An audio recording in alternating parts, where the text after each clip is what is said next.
Je viens de vous faire la démonstration à temps réel de la prise en charge d'une victime qui ne répond pas, qui ne respire pas. Nous allons voir maintenant la démonstration de comment justifier. Donc il y a plein de choses que vous connaissez, puisqu'on a déjà vu l'examen plusieurs fois. Qu'est-ce qu'on recherche en premier à l'abordage de la victime? La conscience. Avoir la conscience, est-ce qu'il y a un saignement abondant? Donc il n'y a pas saignement abondant. Ensuite, je vais contrôler s'il répond. Juste le coup des épaules. Une question simple, c'est avoir la main ou les yeux. Il ne répond pas. Qu'est-ce que je fais ensuite? Il ne répond pas, vous allez chercher à savoir s'il respire. Très bien. Donc une libération au niveau aérien. Bascule de l'être en arrière et je vais apprécier la respiration.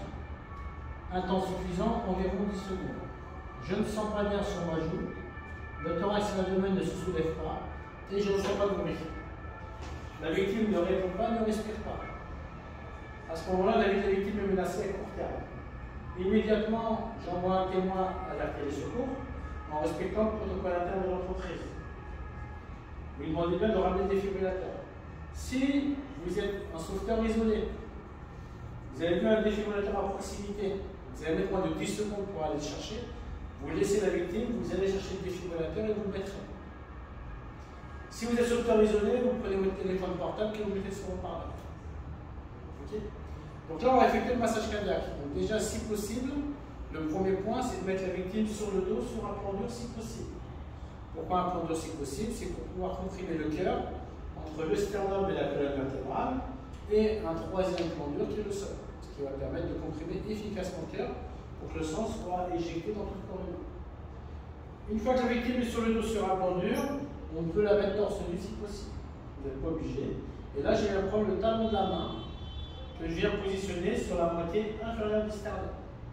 Donc on y va, tout le monde se touche. Le début du sternum, il est là. Allez-y. Vous prenez vos côtes à la jonction des côtes, c'est la fin du sternum. Donc l'os du sternum, c'est tout ça. Donc quand je dis je mets le talon de la main sur la moitié inférieure, allez-y tous, sur votre moitié inférieure. Nickel. Et mes doigts n'appuient pas sur les côtes. Pourquoi je mets le talon de la main sur la moitié inférieure du sternum? Parce que je me trouve au-dessus du cœur.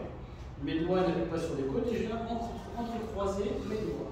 Je viens mettre le plus proche de la victime en position à genoux ou trépied. Mes bras sont tendus puisqu'on va masser avec le poids du corps. Je vais être le plus perpendiculaire à la victime puisque je vais réduire les poussées verticales pour être efficace. Et puis on va comprimer le thorax de 5 cm sans dépasser 6. C'est ce qu'on va appeler le temps de compression.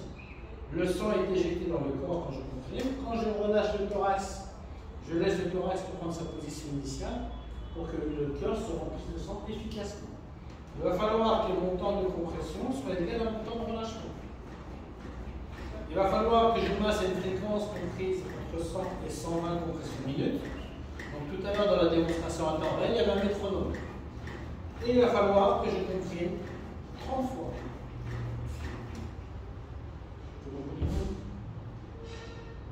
Une fois que j'ai comprimé 30 fois, je vais associer ces compressions thoraciques aux insufflations. L'insufflation en période de crise de pandémie, vous ne ferez pas d'insufflation. Vous ferez que du massage cardiaque sans vous arrêter. Hors période de pandémie, on vous dit que l'insufflation en cas de réduction, vous ne la faites pas. Il existe des protections vitales. Maintenant, je vais vous montrer comment on fait bouche à bouche. Une main sur le front, 1 à 3 doigts sur le menton. Je viens basculer prudemment la tête en arrière. La main qui est sur le front vient pincer les deux narines pour que l'air que je vais envoyer dans sa bouche aille directement dans les poumons, pour être efficace.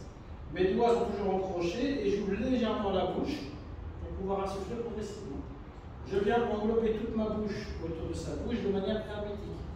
L'insufflation va durer 1 seconde. Vous soufflez lentement et progressivement jusqu'à un début de soulèvement de la poitrine. 1, 2. Une fois que j'ai soufflé 2 fois sans tarder, je reprends des compressions thoraciques.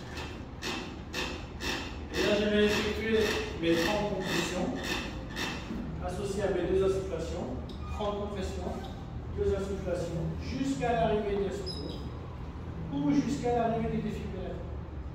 Est-ce qu'il y a des questions par rapport à l'examen, les compressions thoraciques et l'insufflation?